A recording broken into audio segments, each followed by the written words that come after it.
This is the Xiaomi Redmi Note 14 Pro, and today, we're pushing its 200MP camera to the limit. Can it really capture pro-level shots, or is it just another marketing gimmick? We've tested it in daylight, low light, and portrait mode, and the results will surprise you. And with a 5500 mAh battery and 45W charging, can it handle a full day of photography without breaking a sweat? Let's find out. Xiaomi's latest Redmi Note 14 Pro just dropped, and it's already making noise with its high-resolution camera, AMOLED display, and a new processor. But is it really worth the price tag of $272? In this video, we'll break down everything: photo quality, video stability, performance, and battery life, so you can decide if this is your next phone.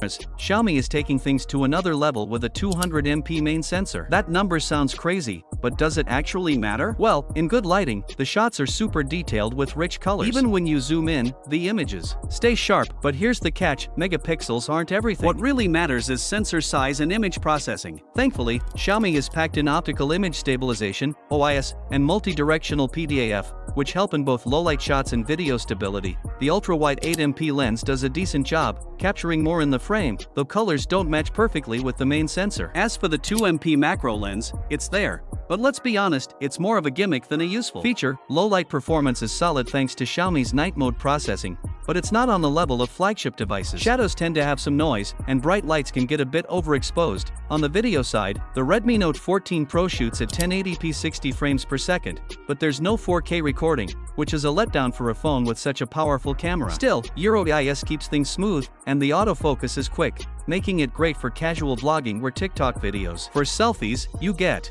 a 32MP front camera, and the results are actually impressive. The sharpness is there, and Xiaomi's skin tone processing looks natural, not too smooth, not too artificial. Portrait mode also works well, but sometimes, the edge detection struggles, especially around hair. It's not perfect, but for social media posts, it's more than enough. A phone is more than just a camera, so let's talk about the display and build. The 6.67-inch AMOLED screen supports 1 billion colors, 120Hz refresh rate, and 1800 nits peak brightness. That means scrolling is buttery smooth, and visibility under sunlight is excellent. Whether you're gaming or watching YouTube, the display does not disappoint. Build quality is solid. You get a glass front with Gorilla Glass Victus 2, an aluminum frame, and a plastic back. It's also IP64 dust and splash resistant, so minor spills won't be a problem. Under the hood, we have the MediaTek Helio G100 Ultra. It's not the most powerful chipset out there, but for daily tasks, social media, YouTube, and even gaming, it holds up well. Multitasking is smooth,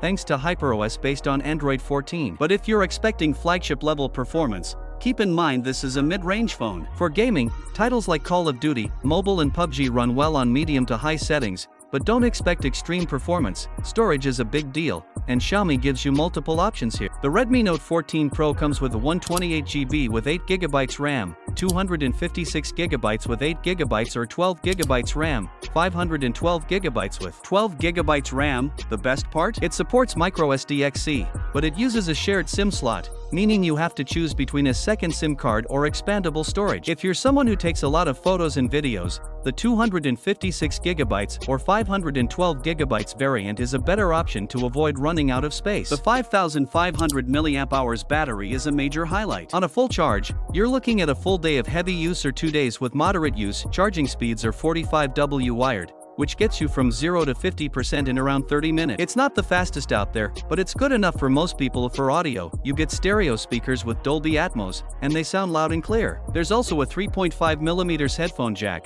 which is a big win for those who still prefer wired headphones. Connectivity-wise, it's got Wi-Fi 6, Bluetooth 5.3, NFC, region-based, and an infrared blaster, so you can even use your phone as a remote control for TVs and a CS.SO. Should you buy the Xiaomi Redmi Note 14 Pro? If you want a great camera, smooth display, and long battery life, this phone delivers. Crossmark if you need 4K video, flagship performance, or premium build quality, you might want to look elsewhere.